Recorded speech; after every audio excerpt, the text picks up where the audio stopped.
MIDDLEKAUFF! Baby, hey! Welcome.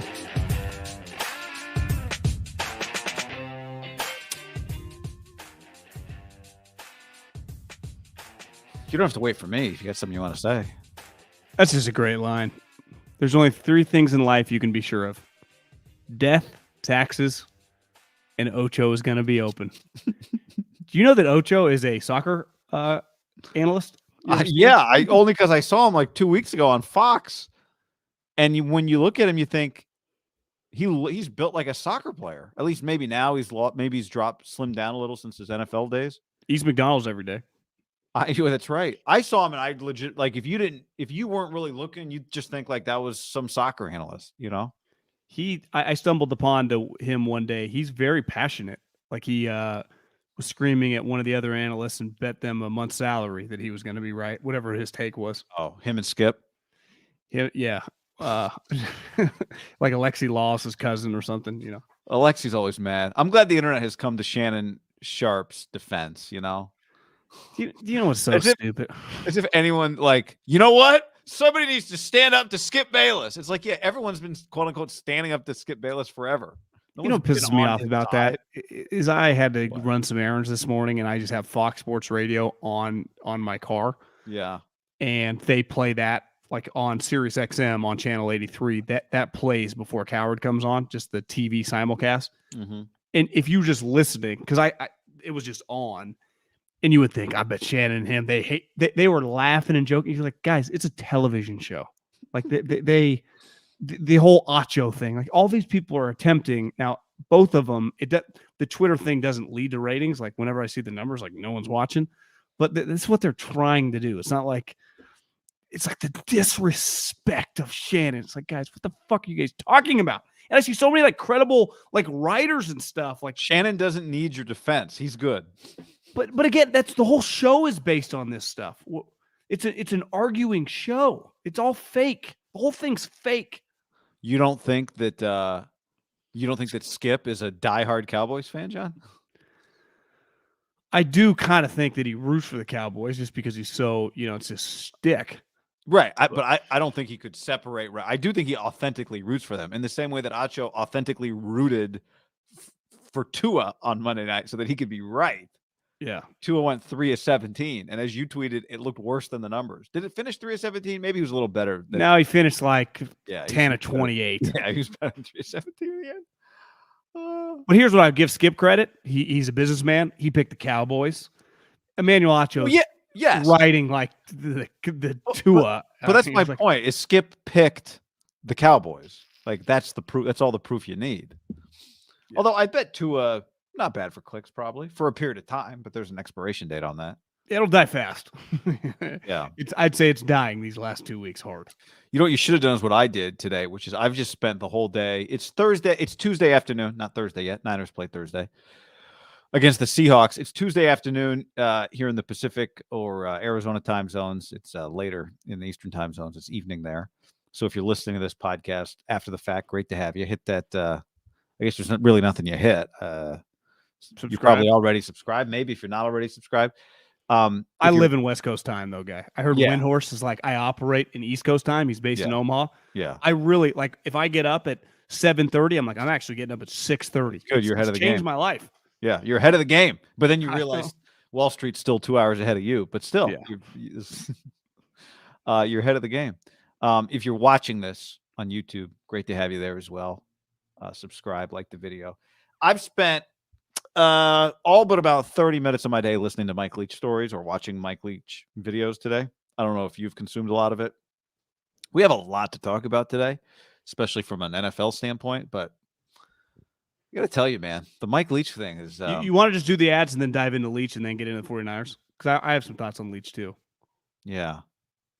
Yeah, we're sponsored by Tito's. I was just kind of setting. I just wanted to say. I didn't mean to ruin it. Because I wanted to dive into Leach. No, you didn't ruin it. It's hard to just surface level Leach. Yeah, I didn't even want to. I just want to say, like, I am working through a mood as we do this show today.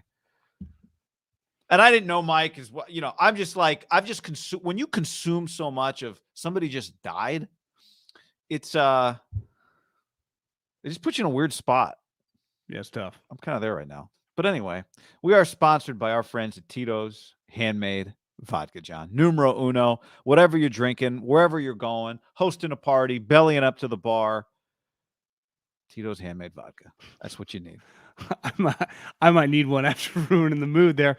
No, you didn't do Tito's anything. Vodka, go get it right now. Holiday time, obviously, to celebrate the Pirate, one of the all-time greats. Because I'm in a celebratory mood of Leach. I've actually just read so many positive stories of younger people that he influenced their life and just obviously had a huge influence on the sport of football. You know what he liked?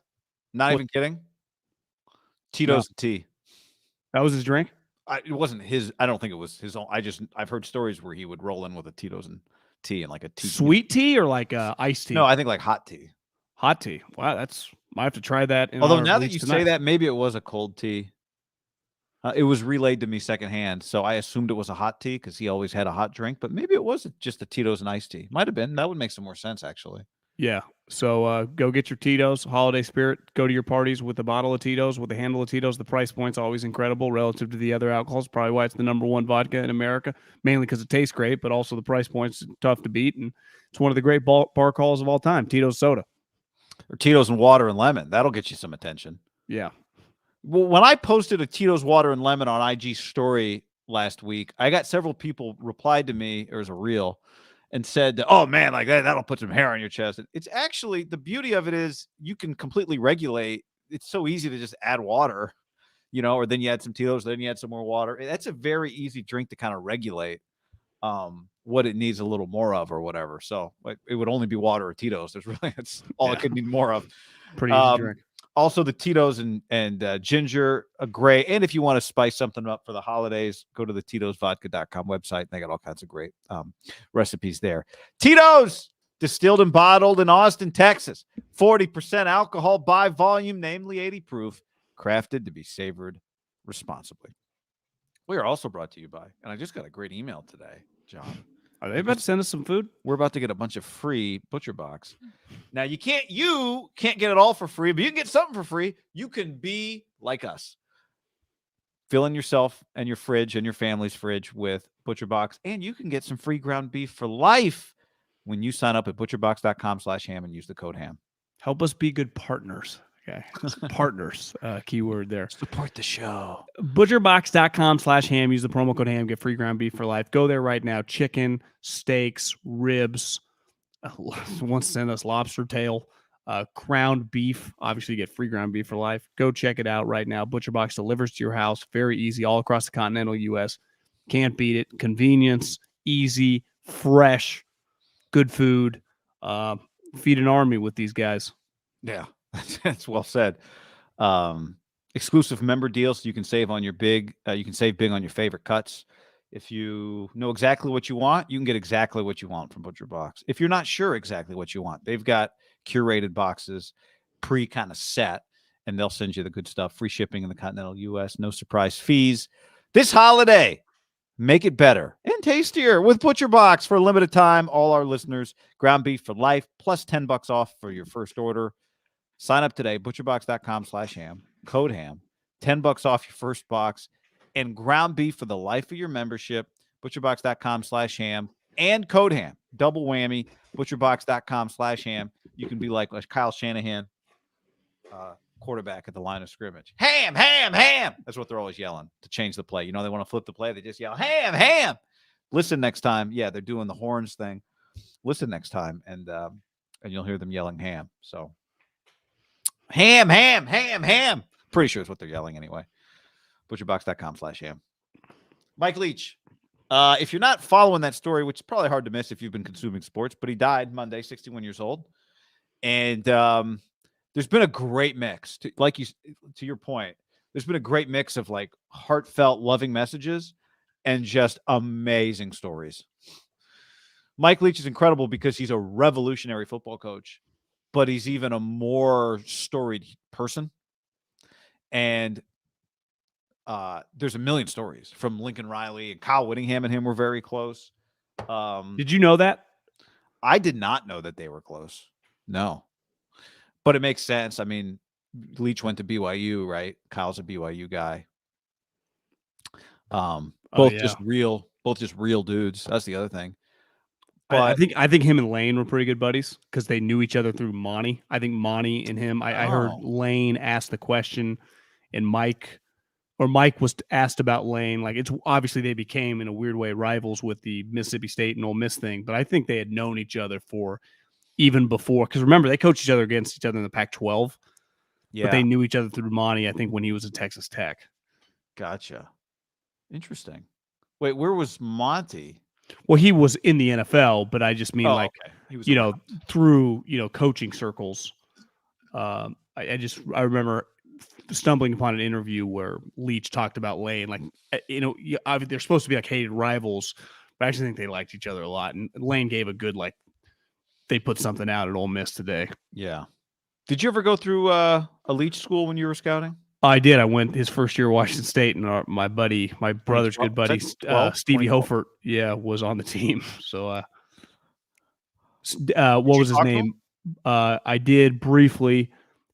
Remember the guy LeGarrette Blount punched? Byron was his GA. Oh. And I remember asking him a bunch of questions because I was there early in the morning, and Leach doesn't come in until about lunchtime, about what it was like, the experience so far working for him. Yeah. Because he was a Boise State player, and then he goes to work for Leach. And they were terrible that year. I think they ended up going 3-9, but it took him like 3-4 years to get it going. But when he got it going, he became, for a stretch of time, when David Shaw was running the Pac-12. I mean, Mike Leach and Chris Peterson, I think, were tied for second in wins for like over a 5-year stretch. I mean, Texas Tech has not been the same since Leach left. I mean, he's on the short list, I would say, over the last 15 plus years. He's a bigger name when he was hired at Washington State than Harbaugh was when he got hired at Stanford. And just in terms of like what he'd already done. Plus the Craig James things made him more famous, probably. Yeah, you'd probably say Lincoln's the biggest hire of the conference over the last period of time. Chris Peterson was really big for Washington. Mm-hmm. I'd put Leach right up there too. I remember going through thinking like, this guy's really famous. Yeah. Yeah, he was. And the ESPN, the Craig James thing was part of what. Yeah, he put his kid in a what was it? A shed? Yeah, well, a shed. For concussion protocol. Yeah, but I think a lot of it was bullshit. And Leach ultimately, I remember it coming up in a meeting I had. I didn't know Mike. How many games did you do of his? I probably did like 4 plus a spring game. So, but I've had several meetings with him. They used to do an annual coaches dinner at Media Day, and I'd get to go to that. And I remember one time sitting there, and him and Rich Rod was, Rich Rodriguez was also a big character. And Rich Rod just sitting at like a bunch of people sitting around, and they are just telling stories back and forth about, I think him and Rich Rod would hang out in Key West. So, I don't have any like. Rich Rod was at Arizona when I was going through too. He was also one of a kind, right? Yeah. His football team was pretty good this year at Jacksonville State. I think they went like 9-1 or something. Yeah. I think there's so many good stories and like big picture things on Mike. I don't pretend to know him very well, but the people that do all loved. So many people loved him. But like I remember at first, John, not thinking like, is this real? I didn't quite get. I thought there was something I had to get. Like, I don't get it. I remember the first time we talked to him, we did a coach's call on the phone, and he famously walks from home to the office, like you said, like 11:30, whatever. And he would stop and get coffee. And the whole time he's like talking to people as he walks by, and he walks into the coffee shop and he's talking to the people at the coffee shop. And then he talks to us, and then he keeps talking to the people at the coffee shop. So that stuff's all real. I think the last game I did of theirs, not the last game. I did a game of theirs 2018, which was the second week they played San Jose State. That was the Minshew year. And that night, you go to the practice on a Friday. The game's on a Saturday. You go to practice Friday, and Leach was taking the whole team to the movie theater that night. You were in college football. Like, you take the team, everybody gets, people walk, there's like 5 different maybe screens, and the kids go see whatever movie they want to see. And Leach just standing on the field, didn't really want you. Like, you try to ask him questions about the game, and he wouldn't really get into it. But you ask him anything else, and I wasn't even trying to be funny. We just started talking about the movie theater, and he talked for 5-6 minutes about how people have it really wrong about how they manage their snacks and drinks while they're watching a movie. And he explained that his thing is that he gets his snack and he gets his drink, but he doesn't touch either of them until the previews are done. Because if you drink your drink, he's like, I don't understand people that drink their drink before the movie starts, because then the movie starts and you're out of your drink and then you have to pee. Yeah.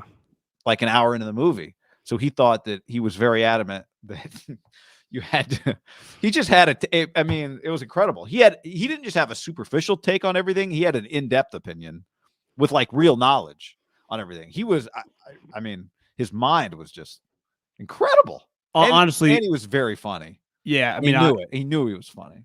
To me, he gets so much credit for being a unique, authentic person in a sport, definitely more in college football than the pros, where, a lot of these guys put on a face for recruiting and boosters that they're just not really them. Yeah. It's very political in college football, unlike the Right. NFL where you can kind of be yourself. And he clearly never played that game. But I was thinking a lot about him today. And really, it felt like, in a weird way, a couple days ago, it was inevitable he was going to pass away from all reports. Like he was in bad condition. You get a lot of credit, right, if you win in any sport anywhere, right? Hell, if I go win for the Yankees or at Alabama football or, the fucking Detroit Red Wings or Manchester United, winners are winners. But like what Tim Cook's doing at Apple, it's impressive, but Apple was a behemoth when he took it over. Like you go to some little company and you turn it into something from nothing, and you go head to head with companies or programs or teams that have more resources than you do. It's why the Tampa Bay Rays and Billy Bean's A's for years get so much credit. Like they have no business playing with the Yankees or the Red Sox. He had no business at Texas Tech playing with Texas, or at Washington State playing with Oregon and USC, or at Mississippi State going toe-to-toe with LSU and Texas A&M. It really is crazy. He had, in 22 years, I looked at his records, 4 losing seasons. It never had one at Texas Tech. 3 of them were at Washington State. He inherited such a disaster. And once he got rolling, was it the first 3 years? It was the first 3 of the first 4 years. And he obviously had winning records. He went 8-4 this year at Mississippi State. You go 8-4 every year at Mississippi State. Like that is incredible. That's the worst team in the division. I think he had started to prove he can win in the SEC. He had just started to prove that this year. Do you think that took his kind of hype up to a different level, going 8-4 and like taking out A&M and taking out Lane and beating LSU? Like, I don't know. I that would be something that like somebody in the South would have to answer for me. I didn't feel like, I thought it went to a new level in 2018 when he had a top 10 team with Minshew. And I heard one of his former quarterbacks say that Minshew actually brought out even more in Mike, like publicly. Mike became a little more playful because Gardner brought that out in him. But I don't know. I didn't feel like Mike got more famous the last 3 years. I feel no. Extremely famous. His fame when he went there was enormous. I think the credibility from a football standpoint, like his shit went to the SEC in that division. Yeah. Auburn, Bama, LSU, A&M. I mean, Arkansas is good. That thing is a mother, and just went toe to toe with everyone immediately. Remember his first game against LSU? His quarterback threw for like 7,000 yards. It was the guy from Stanford. Remember? Yeah. I heard somebody kind of the beginning of the end of Ed Orgeron's LSU career. Think how many coaches. I also thought about this when you do that, like at these schools, and you start beating people that are just above you. In college football, it's resources, recruiting. How many coaches over the years has he put on the street? Yeah, I mean he's put a lot into jobs though too. They probably he put somebody on the street and then they hired his guy, probably, right? 100%. But I'm saying coaches that were like their AD and their boosters, like you can't be losing to this program, and he consistently beat them and they get fired, and he plays a pretty big role in them losing their job because they think, well, I could be paying half as much for the recruiting budget. And I heard a couple good stories. Jacob Hester was telling a story. He went to LSU, but he was telling a story today. I was listening to ESPNU radio, and he was saying he went on a recruiting visit. It was Texas Tech. And he's like, Texas is just wearing, Texas is sweet. These guys are swagged out. They got the Nike swoosh. He's like, Texas Tech. He goes, I swear to God, I'm not trying to be mean. I don't even know in hindsight. I couldn't tell you what the logo on their jersey was. Like who the manufacturer of their jersey. He's like, he tried to describe it. He's like, it's not a manufacturer I don't see the logo. It's like a stick figure with big feet and a big head. He's like, I don't know what the logo was. I don't know who made their jerseys, but their jerseys were made by somebody that is a company that nobody's ever heard of and probably doesn't exist anymore. And Texas was the opponent, and they beat Texas's ass with a bunch of guys that should have been on their team. Did you see the story today of the time his year at Oklahoma for Bob Stoops? Leach concocted this plan to leave a fake call sheet on the field pregame. No. So he made a fake call sheet that he had one of the players drop pregame. Texas got their hands on it. Had second play of the game, it had flea flicker. And they ran it to the opposite side of the fake flea flicker play. They got up 17-0 before Texas realized they'd been duped.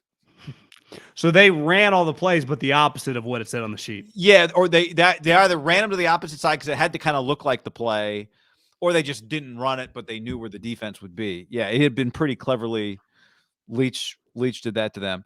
And then I heard Colt McCoy say today, like one of the things, because Colt McCoy's from that part of Texas, Lubbock area. He's like Southern Texas, I think. Yeah, like West Texas. He's like, everybody kind of goes to Texas Tech. He's like, when we were coming up, everyone's running like the veer, you know. He said Mike Leach, the air raid took over the state of Texas high school football because of Mike Leach. Like Mike Leach, I would imagine, John, there are probably 500 high school coaches talking maybe 1,000 high school coaches telling Mike Leach stories today. Guy, he changed the sport. When you and I were at Davis High, we ran the wing tee, and I think Davis High was emblematic of the majority of high school programs. I don't think you could go from Davis all the way to Florida up to Philly. The majority of high school programs are flinging the rock, right? I'm not saying just flinging the rock. I'm saying go 4 or 5 wide. Yeah. I felt by the time I was at Fresno State, because you would think like we don't have the skill guys to run 5 wide, right? But it's actually pretty basic. I think once you learn it through his lens, I think his influence on the sport, passing the ball, infiltrated up and down. Yeah. Right. Yeah. I would be shocked if you, from Andy Reid to Sean Payton to every OC in the NFL to obviously college football, that they don't have quote unquote air raid.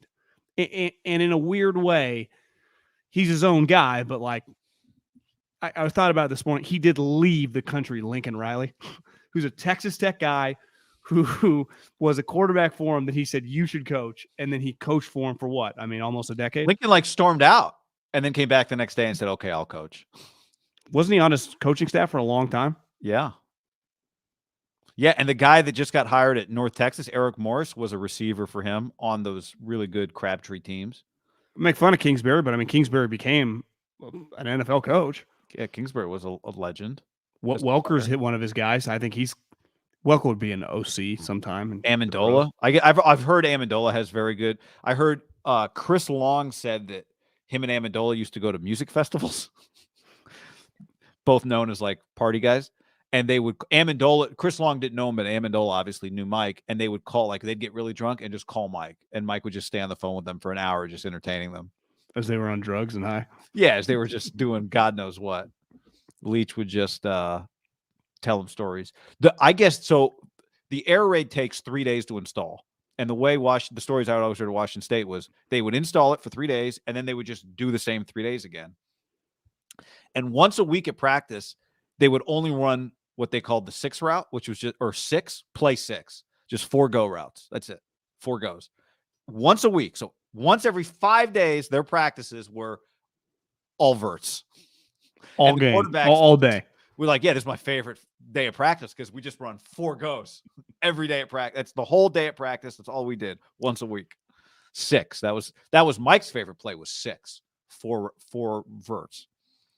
And his play sheet was just an index card with the numbers of the plays on them, and they're the same plays. They're always the same plays.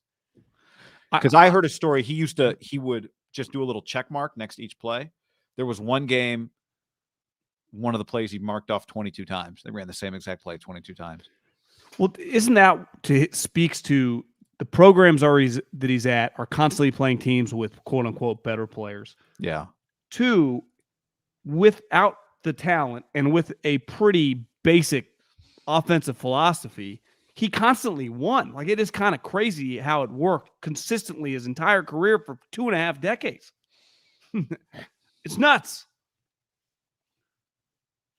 There's just not many of him because clearly, like Lincoln is way more expansive than Mike. He runs the ball a lot, and he has a lot different more pitches in the operation. Bob Stoops. I heard Bob Stoops tell a story today. I guess Mark Mangino. Remember him? Fuck yeah, I remember Mark Mangino. So Mark was on the staff when Leach was the OC for Bob Stoops. Bob Stoops' first year at Oklahoma, he hired Leach from Kentucky. And Mike's like, this is our offense. And, Mike's offense doesn't run the football. And Mangino was like, I've got this run play. It's going to be perfect. And Leach said, that is a great run play, but I'm not going to run it. Like, I don't do that. But that's why his games were so high scoring, because his defense only practiced against his offense. So you could run power against his defense and score on them all day long. That's what made that 18 team, even the 17 team in Washington State, like they got better on defense. And all of a sudden, like if you give an air raid team, historically, if you give an air raid team a defense, it's pretty hard to Well, look at what could you get at Mississippi State, like Fletcher Cox, and you can get athletes there that are going to play in the league just on defense. Yeah. Right. So if he just has a couple NFL guys, Darius Slay went there, he was going to be a problem. If he ever got the right quarterback there, which Patrick Rogers is clearly a pretty good player, the guy he had this year. Will, right? Will Rogers. Will Rogers. Patrick? I thought it was Will. Is it Patrick? I don't know. I retweeted him today. He told a good story. Oh, he did? Well, not even a story, but just thanking him. He was like, I was a first grader when Graham Harrell threw that ball to Crabtree. Yeah. And it was just Will. Yeah.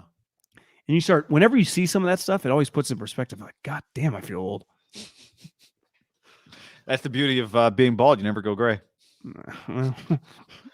But anyway, sorry, you were saying Will Rogers was putting up numbers. But my take is at Mississippi State, you can get defensive players because you can get guys into school. We know he could score. You could. I wonder, the sad part about today, and this just crossed my mind now. I wonder if people around like him that knew him well, and I don't know if Mike even talks like this, but like we're just scratching the surface here of like, watch the fuck out. I think it's very possible that, because to your point, if he won consistently in the SEC, that would have taken him to another level, even though it felt like he had just kind of already reached because look at the teams he'd be upsetting: Brian Kelly, Nick Saban, now Hugh Freeze, Jimbo Fisher, Lane Kiffin. Like his division was the most famous coaches in the country. Yeah, I mean, think about the names. Just Gus Malzahn, who was there, right? He's just playing really, really famous coaches that are highly compensated. And so if you beat him, like he destroyed Ed Ogeron's career. Once he started kicking Ed Ogeron's ass, it was he beat A&M by 18 points this year. He beat Arkansas by 23 this year. He beat Auburn in OT. He beat Ole Miss. Destroyed by Bama. Yeah. Which happens. I mean, that was kind of the thing. It's like the question, are you ever going to win a league championship? Well, I don't know. Would your program ever win 8 games without him? Historically, not many times. Yeah.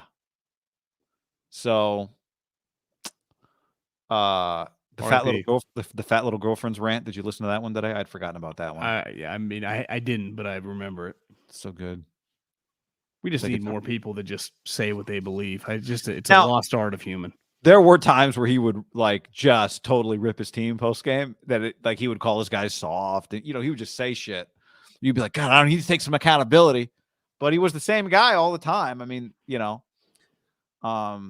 you see the thread of him at the Texas Tech team just fucking destroying them? Yeah. Gottlieb tweeted that one. The year after the 11-2 team, like, you think you're good because fucking Michael Crabtree last year was catching touchdowns? You ain't Michael Crabtree. Here's a comment on the stream. Says, as someone who doesn't follow college ball, the gravity's lost on me, but he sounded like a great influential dude. So Mike Leach didn't play football. He had a law degree from Pepperdine. You told me you think he went to San Luis Obispo to start getting involved in law before he started coaching football? Thought that was how he ended up that was the start of his football career. It was like just a helper-outer for the football program. He was famous for loving pirates. That's why he was called the Pirate. Love pirates. He wrote a book on Geronimo.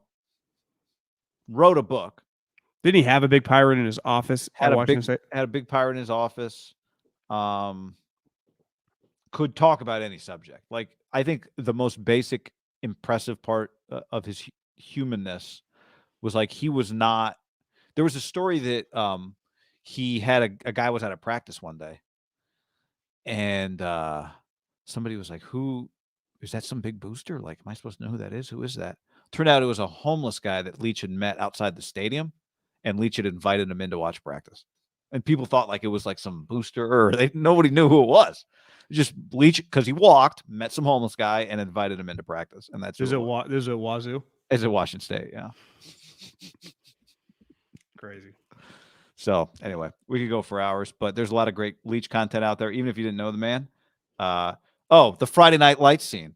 So somebody on the stream said he was in the show Friday Night Lights. He filmed that the night before at Texas. I heard Bruce Feldman tell the story today, who did a good podcast on it with Stuart Mandel. He filmed that the night before a Texas Tech game. The night before, the biggest game of the year. Just happened to film Friday Night Lights. How about that? All right, what do you want to start? We got a lot of different. What do you want to start? You want to start with just the news update on Deebo? Yeah, I mean, I actually think going into Purdy, who you told me his best season at Washington State when they went 11-2 in Minshew's senior year. I guess it was his only year there, right? He transferred in. Yeah. They played Purdy in the game. In the bowl game, yeah. Alamo Bowl. And Iowa State that year was I think 8-5. That was like the year before they had a big year. But I actually think Purdy would have been very reminiscent of a lot of Mike Leach quarterbacks. Like, I think he has some parallels to some of historically those guys in the 2000s that never really made it. And Minshew, who definitely is making it, is going to have a long, maybe probably a backup. But like, it feels like Purdy was his type player. And maybe the difference, like the player feels like has gotten better through Minshew, and now I think what he has at Washington State. The irony is that Purdy, I think you're right, but Purdy, he couldn't have gotten Purdy. Purdy was too highly recruited. No, he never would have got him. You know, Yeah. He got guys who'd been at JC's for 3 years, 2 years, unrecruited, that type of guy. Yeah. He got guys who were about to go start their coaching careers. Yeah. But you're right. I mean, Purdy would have thrown for 10,000. Well, I mean, he threw for 12 at Iowa State, so he would have thrown for 18 for Leach. Yeah, I just think when you think of Purdy, I mean, Leach, once upon a time out of nowhere, Purdy, I've been in so many text threads. He is playing this Thursday night. Now he's already banged up. He's got this oblique injury. He could win the division and have 3 straight games where he started 2 of them and basically played the entire one of the third one. And let's say he has a good game on the road against a division rival, and by the end of the game, he could have a hat and a cigar sitting right next to Trent Williams, Nick Bosa, and Fred Warner and Kyle Shanahan. Like, when you really look at that video and picture of Kyle sitting next to him, there was like a purity to just him sitting there at his locker, Kyle sitting there just probably pretty exhausted, like, God damn, and Kyle said he was, I think he told Kawakami, or maybe he said this in his press conference, how excited he was to, like, I've never been this excited to watch a third stringer. Because let's face it, when third stringers have to play 99.9% of the time, the coach probably knows we're fucked. And Kyle did not view it that way. Kyle thinks really highly of this guy. That was before he played. Now he's played a game and 90% of another one, 95% of another one. Sitting here today, there is no way that Kyle's, like, where he's at with this player is not extremely high.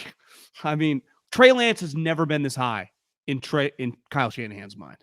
Like, the hope of Trey Lance was, but as a player on the field, it's never got here.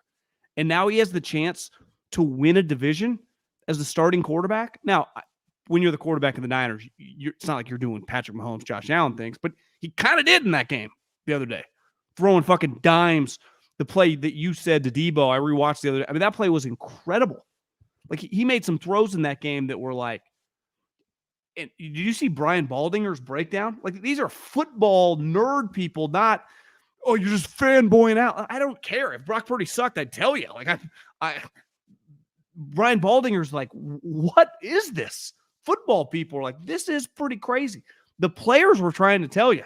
They're like, the big cock Brock thing, it's funny and everything, but I do think it's kind of symbolizes like what this group kind of thinks. Like, this guy's not your average little engine that could back up quarterback. They don't believe that.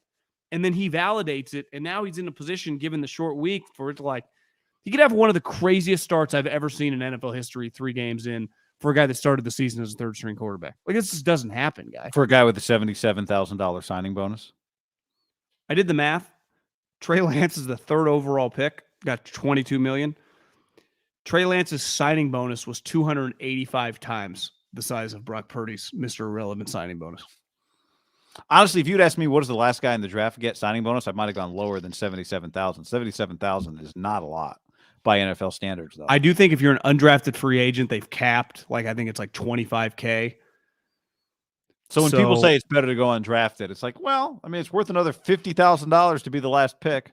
Yeah. When more than likely you're going to be on the practice squad anyway. Not nothing. No. Yeah, well, that's the other thing. You don't expect that guy to end up.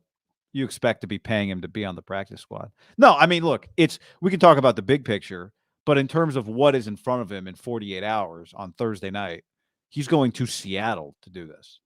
He's going to Seattle, a place where the Niners have historically had knockdown, drag-out battles for the division, for the Super Bowl. He's not just trying to win the division. He's trying to win the division from the Seahawks in Seattle. Guy Peyton, Eli, and Bill Simmons were talking about him last night during the middle of Monday Night Football. Well, everybody's talking about him. Now, Bill brought him up, but then Peyton was talking about him. Yeah, Peyton doesn't have a lot in common with Brock, other than they probably both love the shit out of football, so they probably do have a lot in common. Well, Peyton, they said, you know, he was at the Manning camp a couple years ago. They liked him. They didn't. Peyton's like, I didn't know he was like obviously a smaller guy, but he was an impressive kid. Yeah, I think that's one of the things with like. Well, I guess we can talk about the game in a second. In terms of the big picture, it doesn't ever matter how you get a quarterback as long as you get a quarterback. The draft of the last guy in the draft and the draft of one of the first guys in the draft, and those two guys in the same quarterback room, is a pretty crazy image. And it's usually not that crazy because the guy who's drafted last never has a chance to beat out the guy who's drafted first, essentially, right? 3rd overall in one draft and last. But if Brock continues on this trajectory of winning, forget about looking as good as he looked the other day, right? What were his final numbers? 78%, 16-21 or something like that against the Bucs in half a football game, basically, 3/4 of a football game. You know, with throws that are just teach tape type throws and plays that are, he doesn't have, let's be clear, right? Brock doesn't have to be that guy. But if they win games with him, that is enough for there to be a legitimate quarterback competition. There just is one. And the question is just who's trying to take whose job?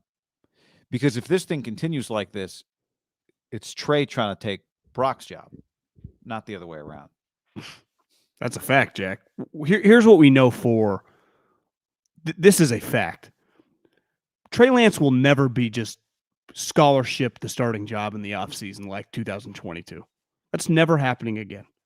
Now, I'm not Brock Purdy is not like his story's not set yet. Like, is he named the starter? Is it an open competition? Do they sign Tom Brady? There are other variables. But the day and age, what happened last year in the offseason and then training camp, are you in agreement? That's never happening again with Trey Lance. No, the only way it's happening. Let me rephrase that. For 2023, that is not going to take place. Yeah, the only way it happens, right, is if somebody else isn't available. But if Brock Purdy's upright, then Trey Lance is not the scholar, and even Trey's not healthy right now, so it's just not happening. Period. Regardless, sure. But even if they're both healthy in OTAs, and they're the two quarterbacks. They're splitting reps. They're split. I mean, unless something happens and Brock, ultimately. Brock has to be whatever he does in the next 4 weeks and then the postseason. He has to be worse. He has now reached the point where he has to be worse in practice than Trey Lance to not be at least equal to Trey Lance, right? Like when you're the 3rd overall pick, and I've got a buddy who played in the league who always says when guys leave early, and I'm like, well, they'll be a 4th round pick. They just get into camp and then you can win a job. And he's always told me like, no. When you're the 4th round pick, you don't get as many chances as the 2nd round pick. You just don't. They have more money invested in that guy. They got more equity invested in that guy. You have to go above and beyond as the 5th round pick to get the shot that the 2nd round pick gets handed to him multiple years, right? So like 2022, this last camp, it really probably wouldn't have mattered what Brock did. Brock could have been completion percentage 7 percentage points higher, less interceptions, more touchdowns. He was not getting Trey Lance's reps this year, right? Well, I think he was, by all the Some claim he of was weeks. better. Yeah. No, I mean the completion percentage, he was clearly the highest on a daily basis. But again, he's going up against different, we could play that game and Kyle would know whatever. But for him to get the second team reps, remember it took like some game action and it was like, okay, we'll give this guy a shot. He was fighting an uphill battle. Because even Trent Williams said it a couple weeks ago. He's like, yeah, man, they gave Sudfeld some of that coin, Yeah. Like, players know. Like he got Sudfeld made $2 million off the 49ers this year, guaranteed. Sudfeld's a millionaire because of Jed. In other words, Kyle, more and than John twice as much as Brock. In fairness, you don't know. It's always easy to play that game, right? Well, and also in fairness, $2 million is a fine cost for a quarterback, As your backup. Yeah, it's cheap. So for sure. You don't, whatever. And you got to do it because you don't know Purdy is going to be. There's a reason he's the and you think Jimmy's pick. Gone, and yeah. But the best part about football, which I would push back to the players who always say that the last guy is fighting an uphill battle, and he is. But once you prove, and sometimes it's harder to get in the position to prove, but if you are able to get in the position, and no sport has more openings, right? With injuries throughout a season to prove yourself in practice. The season's long. Guys go down left and right. You can be claimed by other teams. The preseason games, you get to have reps. Is once you prove you can play, you're in. I heard Barrows talking about this week. He thinks given it's a short week and Christian's gotten a lot of love, like he expects Mason to get some run. And he's like, and I don't even remember this. He said 2018, the Niners were not good. And they played a game late in the season against a good Seattle team. And it was kind of the coming out party for Jeff Wilson. And Jeff Wilson, as an undrafted free agent, had a good game. It was toward the second half, ran. I was like, I don't even remember this. But he said it bled into the offseason. He made the squad. He played a role on the Super Bowl team. And it was just like, you get the opportunity in the NFL in regular season games to show yourself as an undrafted free agent, as a late round pick, and you make plays. Charles Woodson, work hard. Number one thing you got to do to impress people, work hard. And then you just kind of open some eyes. You start making plays in practice. Fuck, you make them in the game, whether your team sucks. If you're on the Houston Texans, you're making them, or whether you're on the 49ers, changes your life. Changes your life. And when you do it at quarterback, for the Niners have had a lot of running backs over the years, right? Kind of pop throughout games. Mozart, what's his name? Breda, obviously Jeff Wilson, and they've gone on other places. Their careers, everyone sees that because scouting departments evaluate every quarterbacks. You do it at quarterback, woo-wee. Well, some people aren't going to like to hear this, John. You're not one of them, but this is just the absolute facts, right? If Trey Lance had just played the game that Brock Purdy played, oh my God. And it'd be great. We'd be fine. You would be more likely to believe that it was an indication of future performance because of how high he was drafted, because of his physical talents, right? If Trey had that game, I think there'd be less of the well, I certainly speak for myself. Okay, that was good. We got to keep seeing it. You got to keep seeing it. You got to keep seeing it. If Trey Lance had just put that game together, you wouldn't be able to stop the hype train. Oh. Because he was the 3rd overall pick.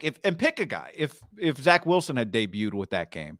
But if that had been Trey Lance's first career start. Now, Trey Lance's first start was the Arizona game, and then he started again against Houston. Remember, he made a few throws in that Texans game last year that were really impressive. I think did he throw the touchdown to Ayuk in that game? Or it was Deebo. The Deebo that over route. Yeah. In the second half, the first half wasn't 3-0 or something. Yeah. So Trey played game 1 in a monsoon. The point is not that Trey's had 4 career starts and he's played. Think about this. Trey 4 or 3. I've got him for 4. Arizona. Oh, yeah. He got hurt in the second game of the season. So Trey Lance just started and finished 3 career games. Brock Purdy started and finished 1. So Thursday, we'll see. Kyle Shanahan wants to make it seem like Brock may not play on Thursday, but Day to day. We'll find out Thursday. Florio reported yesterday he'll be ready to roll. Yeah, I expect it. But, it's just when you are drafted where he was drafted, you're just less likely to go, okay, that means something. But the reality is once you hit the field, it doesn't matter if you're a 3rd-round pick or the last pick of the draft, right? And there have been plenty of quarterbacks that have debuted with great games. I mentioned it the other day. Carson Wentz was an MVP-level player one year. So careers are long. Brock has a long way to go. Trey's got plenty of time. There's a lot of this that has to play out. But I think back to what you said a minute ago, a lot of the internal stuff that clearly Zach Wilson doesn't have in the Jets locker room, this guy already has in the 49ers locker room. And then you watch, and as I said, with backups, I just want to see them consistently make the basic plays because I think that's what most guys miss. But then when you rewatch the throw to McCaffrey touchdown, throw to Ayuk touchdown, the avoid Joe Tryon with the little Olay move, and then the layered throw to Deebo, the getting chased down in the game before and hitting Kittle. Whew. He doesn't have elite traits across the board. We'll go through a different element of his scouting report, but he has, I think one thing is clear, right? He has shown the ability to do elite level things in an NFL game. Well, that was the thing why Trey was going to be a lot better than Jimmy because he would be able to do the crazy things. Yeah. And early on, it was like, we're not really seeing it. And then boom, Trey, and this kid came in and he's done a couple. I mean, that throw that he made to Christian McCaffrey in the corner of basically the left front pylon on the, on his shoulder. I think that's one of the best throws a 49er quarterback's made in, I don't know, 7-8 years. What was the throw Jimmy made this year that blew us all away? Remember rolling right to the sideline? He did a roll right to, I think, Ray. Yeah. That was a really good throw. I mean, Jimmy's obviously had some moments in 19 against the Saints that were some awesome throws. Jimmy's had some throws, but this guy point, immediately, I think a 7th-round pick, it was an eye-opening experience the other day. I think go back to your point, like part of how you build equity is you go through trials and tribulations with people, right? You build equity sometimes when things are hard, not when things are easy. So here is Brock Purdy stepping into a hard situation, and they might be hats and T-shirts on Thursday night. They might win the NFC West on Thursday night in Seattle with that guy. How do you shake the visual of him sitting next to Trent, Ayuk, Juszczyk, Bosa, Fred, and Greenlaw, and like John Lynch or Kyle Shanahan lighting his cigar? How do you not think about that whenever you show up for camp next year and you're Trey Lance? You just I wonder if there's part of you that go, is this guy better than me?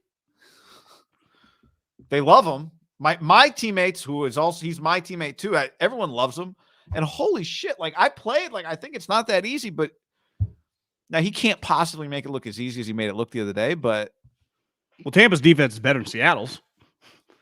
I mean, things just happen, right? Over the course of games, whatever. But part of this is when you compete with another human who thinks and feels human things. And so Trey Lance is watching this like Jimmy's older. Jimmy being better than Trey at stuff was never a problem. Well, like we said, if Jimmy would have just competed in training camp, Trey Lance would not have been the starting quarterback. They rigged the deal for him. So when Jimmy came in, part of the reason why all the teammates clearly kind of gravitated, some of it even before, was like this team was trying to win. We've already talked about that situation. Part of the thing with Brock Purdy, it feels like he's ready to win. He's ready to give this team a chance to win. That's the whole thing. This is not the Jags. This is not, the Bears. This team is trying to fucking win playoff games.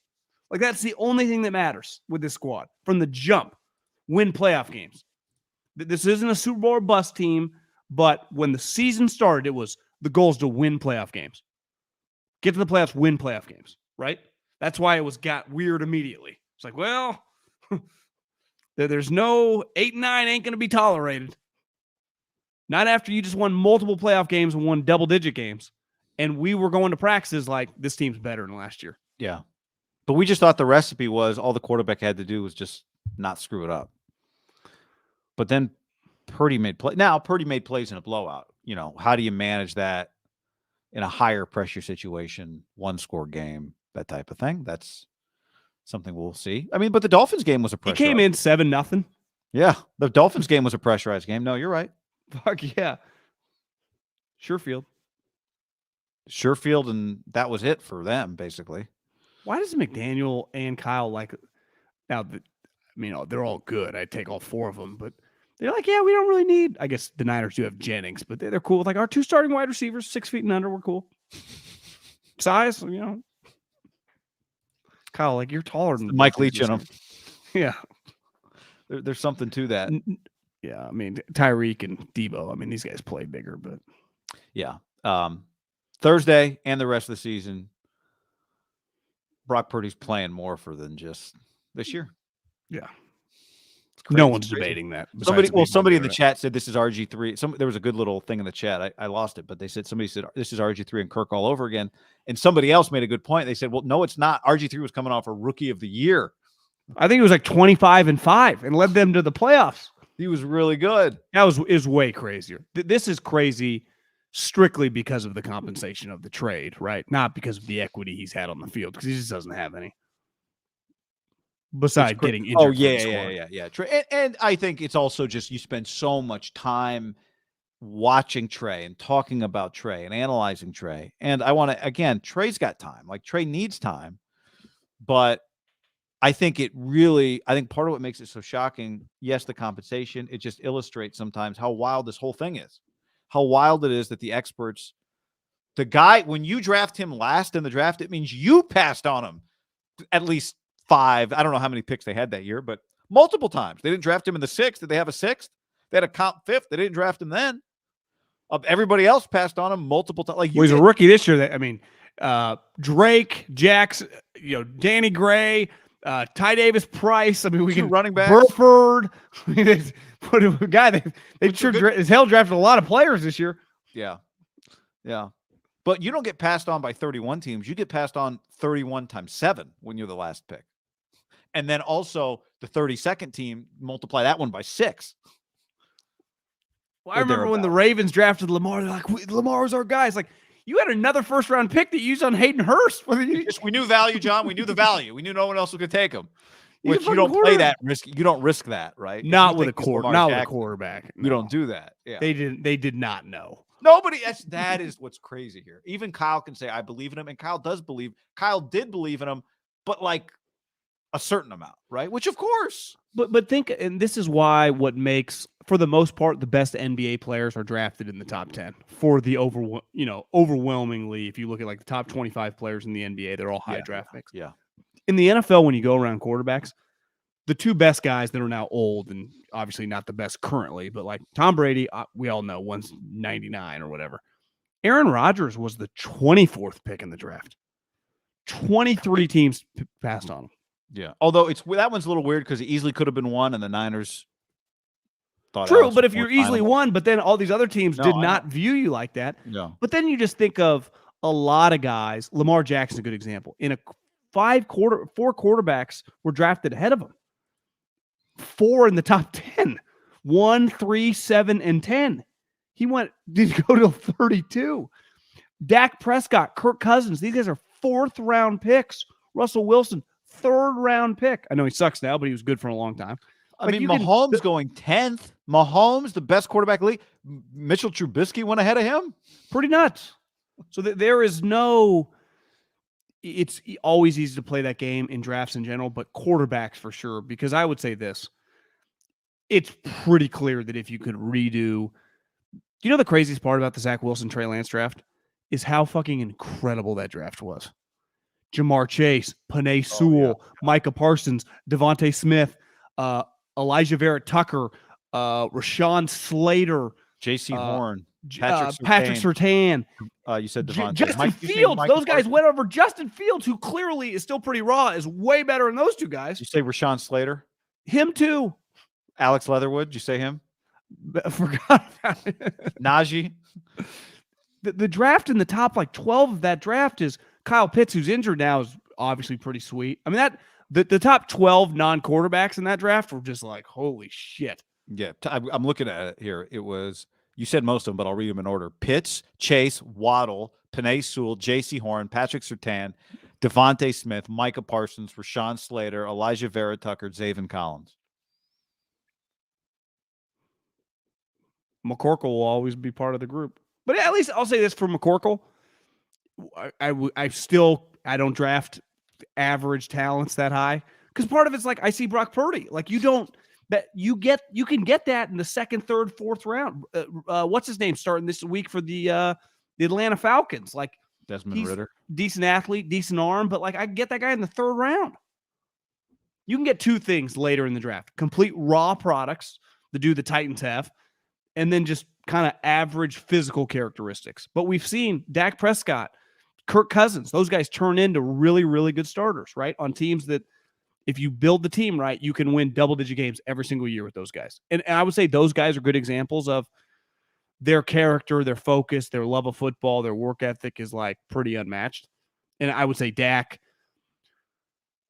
clearly it feels like Kirk Cousins has mellowed out a little bit and people like him a little bit more than they did a couple years ago, where Dak has just kind of universally been like pretty highlight. Like people love the guy. Yeah. That really matters. And that's, to me, what separates guys. Like you talked about the thing where you just never shake it when you see things. Like, how am I ever? The highest level of that was the Foles Wentz thing. It feels like it derailed Wentz and probably brought out some insecurities in him. And when Jalen eventually came in, because think about Jalen, who was a second-round pick, who did not throw the ball as well as Purdy a year ago. I mean, he couldn't really throw, and now he looks fucking awesome. But the one thing Jalen really separates himself on is the character and tangible stuff is off the charts. I mean, the teammates and the way he works and his just focus of not a huge celebration guy. Like you watch him when they score touchdowns, he's not a fuck around guy at all. I want Purdy to do the nose thing. Who did that the other day? Throat slash? Someone did a throat slash. NFL game? Oh, maybe not. Maybe you're right. You're not allowed to do that, huh? Since you brought up, let's go back to Brock Purdy's scouting report, John. You sent me this. We've got the measurables here, and we've got this by percentile. Can you see this here? Yeah. For those of you listening, I'll read it. But some of these, he is so bunched in like the bottom 10% in some of these that you can't even tell what's what. So his vertical jump was in the 10th percentile. His height looks like it's in the 7th percentile. His weight, the 18th percentile. His wingspan is either in the 1st or 2nd percentile. By the way, 1st percentile means you're at the bottom, not at the top. Arm length, 1st percentile, number 1. There's no lower percentage than number 1. Hand size, 26th percentile. 10-yard split, 95th percentile. I've been telling you, guy. And the 40-yard dash, the 45th percentile. Which isn't bad either, I would say, if you're in the middle of the pack. This is of the 2020. What is this, just of the draft class or just all quarterbacks that come through the combine? I think this is NFL quarterbacks. So his closest comp in terms of these measurables, Baker Mayfield, Kyler Murray, which is weird, but I think the Kyler stuff, I think it's just based on those 4 things, the overall average, right? Because Kyler would skew higher in the 40, but the height right. and the arm length and stuff would be low. To me, he's kind of a hybrid. Like, he moves a lot better than Baker. Clearly not anywhere close to Kyler. But size-wise, it feels like he's closer to Kyler than, like, the thickness of Baker. And there was another name, I think, that's a little farther down, is Zach Wilson. I actually think, if I was going to give a comp, I would go he's like a hybrid of Zach Wilson and Baker Mayfield.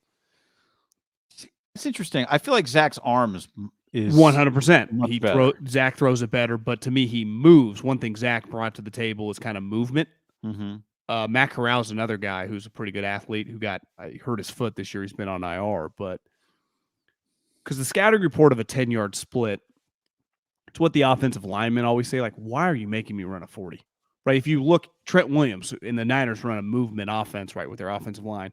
The farthest he ever goes is probably 10 yards. Like the 10-yard split for linemen, O-line really, and D-line is much more important than the 40. Well, a non-running quarterback Like Kyler, to me, Kyler's 40 matters. Lamar's 40 matters. Like how fast, because you're going to be running. This guy's does not. But his 10-yard split, like how quick are you, not only matters, I would say it's immediately showing up. Explain what a 10-yard split is. Just the first 10 yards of your 40. So like how quick you are in a shorter period of time. Because some people are quicker than fast. That's like a scouting term. And to me, clearly, this guy is quicker than fast. Like Kyler Murray is explosive and fast. And he's quick, and he's got it all. Like he checks all the anything that's under the speed verbiage he would check. This guy does not. Like this guy does not have high-end speed. I would not say this guy's a threat to really run, but he is a threat to move and scramble.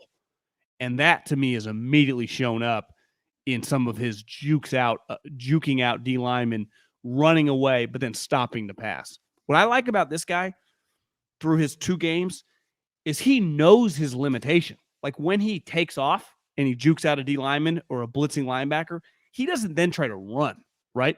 He tries to give himself space to then make a pass. It's what Russell Wilson and even Deshaun Watson, pre-massage therapist, was great at. Deshaun was not a runner. He was a scrambler. And Russell, to me, is like the greatest scramble to throw guy we've seen in the last decade. If you're good at that, you create so many more plays. It's what I think the Niners wanted from going Jimmy to Trey, the extension. And you've always said this, like part of what makes a great quarterback is taking the great play callers play. When it fails, you still make a play. And Mahomes is, you could argue, the best we've ever seen. I mean, he's incredible what he does with that. And he's got one of the greatest play callers of all time.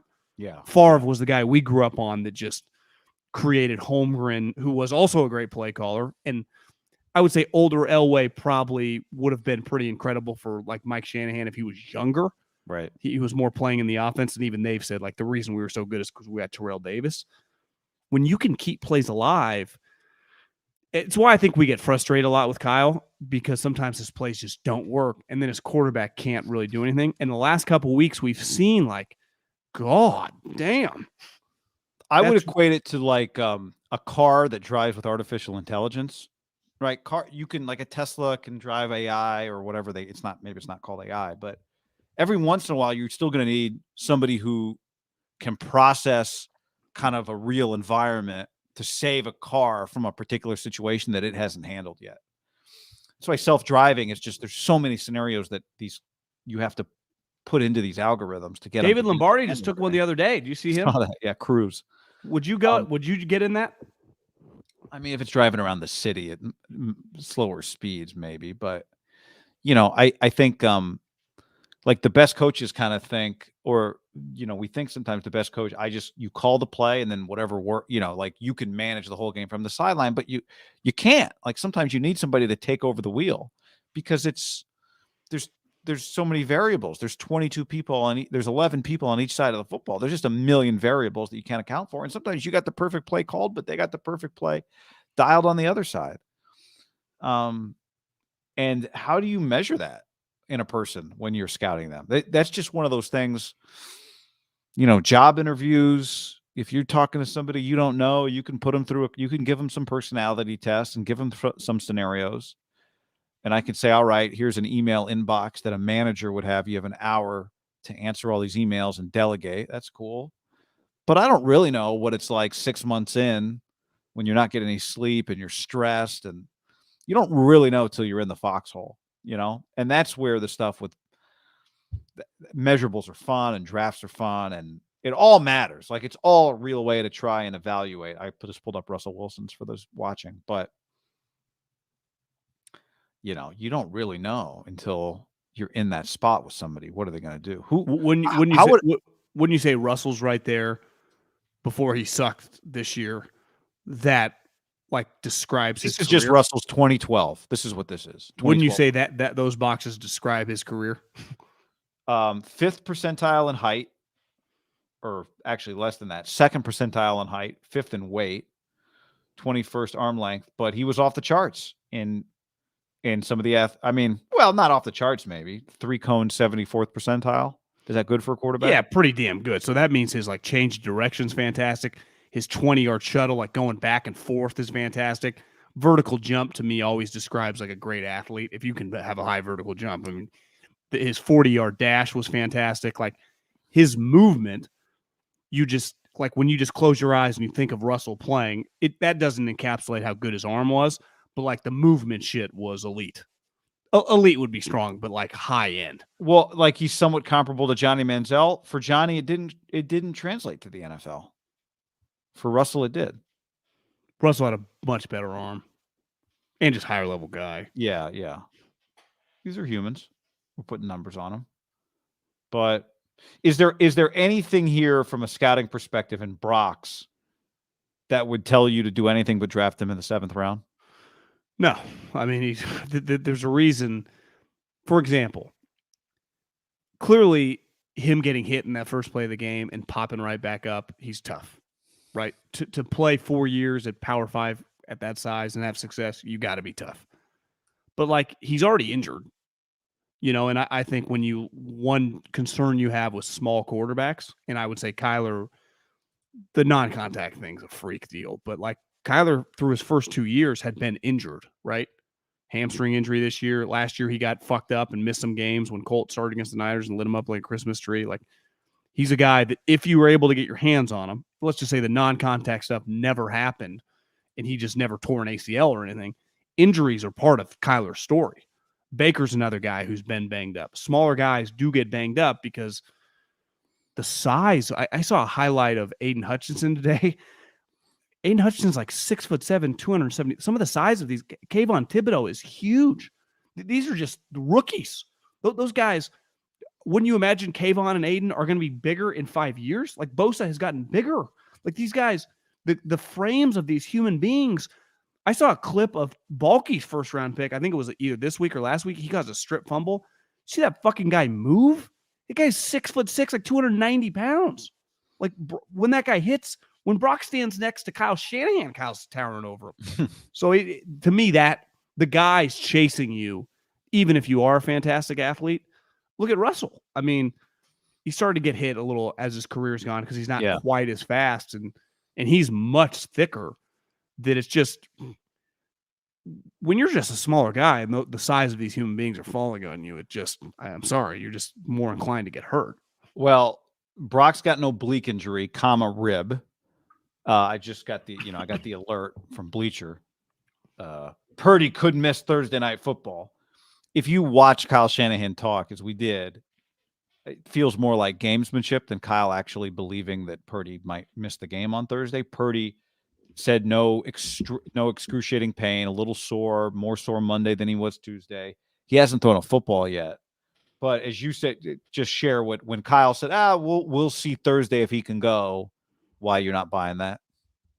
Yeah. No, explain why you're not buying that. When Kyle said, yeah. Well, he's been playing these games, I feel like, the last couple of weeks. Feels but like he would have to know before Thursday. Was your point. He'd need a backup quarterback, right? Now, I guess Jacob Eason's still around. They could just elevate him. That would be pretty nuts if Purdy missed and they went into a game with Josh Johnson starting and Jacob Eason as the backup quarterback. Josh Johnson's cigar and hat and T-shirt wins a championship. How many division winners in the history of sport have ever had started 4 quarterbacks, let alone 3? Yeah. How many teams that win divisions? I bet if we did a study for 2 decades, 3 guys get to take snaps, just snaps. Let alone start games. It means you probably won with your backup for an extended period if a third guy ever took a snap, right? If a third guy ever came in a victory formation, something. It means you won games with your backup. I would imagine in the internet age, starting in 2000, there haven't been many division winners, if any, that have had 3 different guys start at quarterback in a season. Well, I mean, look, John, their first 2 quarterbacks have gotten hurt. Their first 2 quarterbacks got hurt trying to make plays out of the pocket, which is something Brock tries to do. Now, he did not get crushed the other day outside of the pocket. The play that he injured his oblique on was inside the pocket, making a throw, standing in, and actually delivering a throw. The first play of the game was terrifying because, honestly, my thought was if he gets concussed, I thought they were toast with him. Without him, I guess we shouldn't write off whatever happens next. The fact that they're doing this is pretty impressive, but you just can't keep replacing quarterbacks. And then I'll add this to the picture. the last time the Niners played, Cody Barton is the guy that hurt Trey Lance. Now, this is not Pete Carroll's, Richard Sherman, Cam Chancellor defenses, right? This is not the defense that makes Vernon Davis probably shaking his boots just thinking about it. But Pete Carroll teams do play a certain style, and it's physical, and they hit. And whatever, this defense isn't great. They don't stop the run, but Jordan Brooks and Cody Barton and Uchenna Nwosu and Poona Ford, like they have legitimate big bodies on this defense. And the play that Trey got hurt on, while a little freakish because he got his foot caught out under, like that was just a heat-seeking missile linebacker because that's what you get in the NFL, and that's what Cody Barton was on that play. He crushed him. So then you add to it, well, we know your quarterback's a little banged up. Like, you know, you don't need, what's his name, the old defensive coordinator from the Saints here. Kill the head, the body will die. Yeah, what was his name? We saw him on the sideline once wearing like Gucci glasses. With his Greg Williams. Greg Williams. I can picture him. The dyed blonde hair. To understand how this goes. Dude look like Scott Peterson. More of a tan. And his like MILF wife, but she has got a lot of work. So MILF might be strong. That you're just playing a physical program, and this team hurt your quarterback the last time you played them. They hurt the quarterback the last time they played. And they're fighting for their lives. I read some stories. I read an athletic article, and I always struggle with this, like percentage chance to make the playoffs. Like a game can change really fast. Like the Niners should win this game, but they could easily lose it. Like it's all based on, you know, win percentage stuff, and you never know. But a lot of people think that like Seattle's in major trouble. Basically, like this game is very. They easily could have lost 2 weeks ago, right, when Gino led them on that game-winning drive to the pre-Baker Mayfield LA Rams. Like they haven't played good football now for a while. I mean, the Rams, or not the Rams, but the Panthers, I thought for the most part kind of shoved them around in that game. Like Pete's, they've kind of been shoved around, so this is a little bit of a gut check game. The problem is gut check games on Thursday are just on the road. Yeah, but I mean for Seattle. Oh. You know, it's like I would guess this is kind of going to be one of their last big shots of just trying to keep the thing afloat. The Lions are coming, but, you know, all of a sudden the Giants lose and the Lions lose. Seattle's right there still, so it's not over. And they still play the Rams again. It's not necessarily win or get in. I also see a lot of people when they talk about playoff projections are just like Seattle. If anything, they're going to be like basically just calling the Niners the winner of the division. For me, I mean, obviously you can win the division on Thursday night, but there's still you lose this game, and that Washington game is awfully interesting. Yeah. You know, it's just, you're still, you know, like you said, Brock Purdy still has to, you know, it's one thing to do it 2 games, another thing to do it for 5. Before we get into the one last point on this, before we get to what you were just talking about, because we got to follow up there. Multiple people have said Shanahan said that Purdy got hurt on the dive. I thought he said he got hurt kind of turning away on the McCaffrey throw. But if he got hurt diving, well, then again, never leave the pocket. Whatever that detail is. All right. You want to get to the division and the playoff picture? Because you're right. You lose this game and all of a sudden all the cushion goes away very quickly. You win the game, and you're chasing Minnesota. The Vikings are 10-3. The Niners are 9-4. The Niners would also have an 8-2 conference record if they win this game. So how about 5-0 in the division, right? They'd be 5-0 in the division, but they'd be 5-0 in the division. They're not going to play head-to-head. So if there were a tiebreaker with Minnesota, your conference record would come into play, and they would have, while a half-game deficit on Minnesota going in the loss column, they would be 8-2 right now. Minnesota's 6-3. So you win this game Thursday, we quickly turn the attention to, can you get the 2 seed in the NFC? Start rooting against the Vikings, who played the Jeff Saturdays this weekend. Yep. Then the Giants at Green Bay, which feels like Green Bay is going to finish strong. I would not expect for them just to mail it in. And then the Bears, who might just really stink. But You win this game, you get a long break till that Washington football team, Commanders. Like, that's the mini bye. That's the one benefit, right, of winning a December Thursday game. Is it sucks. Like, to be the only goal you have is a Thursday night game past, like, you could argue early November, but to me, anything in December that's a lot on these guys' bodies. Every guy playing in the game. Seattle 49ers, like, every single player. No player feels good. Who did I hear say this the other day? Like, once the season starts as a player, the only status you have is injured. Kind of just saying, like, every guy is injured. That's it's just the level of injuries. Like, Deebo has an injury that knocks him out 3 weeks. Half the team has deep bruises that they just manage throughout the week. Some guys have hamstrings. Some guys have shoulders. Like, every dude is injured. You win this game. Because remember last year, the devastating kick in the dick to lose the Tennessee game is they were up. I think it was 10-0. Then Jimmy threw some devastating picks. And then you lose. It's a long flight home. And Lynch is tweeting. You're like, God, this is and the Titans were riding high. It's just such a swing. And then when you factor in the outcome, to me, the outcome of winning the division is so much more, I would say, in the sights than anything with Minnesota, because some of the Minnesota stuff is out of your control. Yeah. Because it's at the end of the day, like, are the Niners worried about going on the road to Minnesota? I don't necessarily think so. Like, there have been much Cincinnati going on the road to Kansas City or Kansas City going on the road to Cincinnati. Like, that second round game in the AFC is a much different animal than I think people are going to view. I would guess if I told you the Niners, finish one game back of them, and then in the second round of the playoffs, it's Cowboys at Eagles and Niners at Vikings. Wouldn't you imagine that the Niners would be a sexy, road team? People take. Well, they're going to be favored. Could be a pick 'em or something. Yeah, I mean, I still think there's a value in just when you're going to a place in a dome. Like, I'd still rather play at home, but yeah, I mean, it doesn't. Yeah, Kirk. Part of that is Kirk just doesn't scare you. To me, that environment though is really good. And by the way, Baltimore, Minnesota. If Cincinnati wins the North, like, that is a huge swing. The AFC has a couple big swings. If Cincinnati can win the North instead of Baltimore, they had the same record right now. Now, I do think you would say if the Final Four in the NFC is Niners, Minnesota, Cowboys, Eagles, like, that's a pretty strong four of some high-end players on all the teams, right? Yeah. Some really good.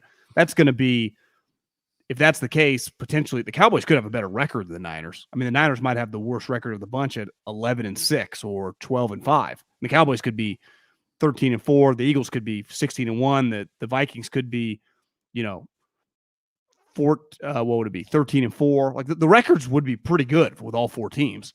Also, would be a bad omen for first. That'd be 0 first-round quarterbacks at the NFC if those were the Final Four. Hurts, second rounder. Kirk, what was Kirk? Fourth. Fourth, yeah. Brock, Mr. Relevant, and Dak, fifth rounder, or third rounder. I think he was fourth because he got the Dewey. Anyway, so be quite the cast of characters. Fourth, yeah, good call. No, it. Now again, if you lose the game on Thursday, let's just set the stage for what that looks like. Well, there's another thing. The difference of being the second and the third seed is when you're obviously the second, you play the seventh team. And last year it sounds weird because they're way better this year, but that Eagles team was 9-8 and they clearly just were nowhere close. And the Tampa Bay kicked the shit out of them. And that was a huge advantage. Like, Cowboys drew the Niners in the first round. Yeah. Right. And they had a fantastic season. That's a tough, you would say, for the most part, Seattle, New York, we'll get to see what Washington looks like in a couple weeks. It's not the greatest, like, 6th, 7th crew of teams. Where I would say the AFC, just a little scarier, right? If the Jets got in, their defense is really good. Miami, the offense can be potent. Hell, the Chargers, who are not in right now. Chargers, the Ravens are scary if Lamar's healthy. Like, that group. Raiders. Like, would the Niners rather play in the first round the Ravens and Lamar or the New York Giants, right? Or the Chargers and fully healthy Mike Williams and Keenan Allen, or the Washington Commanders, right? It's pretty clear. Yeah. I actually think the Lions, if they are riding hot, they've won 5 of their last 6. If they were to, like, win out or get to 10 or 9-8 and make that 7 seed would be a little scary. I think it'd be interesting. I don't think it'd be scary. Goff is perfect for the Niners defense. They're going to come to you. They just part of the Lions being fun is we've all watched them a lot. I just don't believe they're buttoned out enough. What I would want then, if I was the Niners, I'd want to be the 3, and I'd want the Lions to play the Vikings because I think they could easily win. They already did. Yeah. And then you get the Giants, Seattle, whoever. Then all of a sudden you get a little upset city. I think they do reseed. They definitely do. That all of a sudden you get the Cowboys and host a game, which would be hard. I mean, I think you'd rather play the Vikings than the Cowboys. Dallas is scary. I agree. Would you rather play Dallas at home or the Vikings on the road? I mean, I think you naturally pick the home game, but I do think Dallas is better in Minnesota. Yeah. I do think Dallas's front would pose some problems to old McGlinch. And not to mention Odell. Only playoffs, yeah. You lose the game, you're 9-5 if you're the Niners. Seattle wins at 8-6. You lose the head-to-head tiebreaker over them. You would have to keep winning. And you just now again, I think Akash said this in the chat earlier. Geno Smith MVP talks have slowed. It's they've quieted. Yeah, I mean they that's what I've been betting on all season. Tough 3-game stretch for Seattle. Even if they were to beat the Niners, then they go Chiefs. Then the Jets. Who I think are a bad matchup for Seattle. Yeah. So, it just makes things a little hairier. The idea that the Niners could with 3 weeks left on their third quarterback, wrap up the regular season, the division is it's partly a testament. It is partly this is their division. I think too, it's better. Right, the division's not good.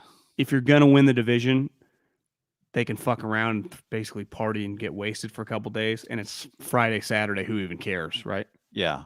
I do think if it happens on a Sunday, it could bleed in, and I wouldn't be as confident that next game that you still are trying to win for seeding.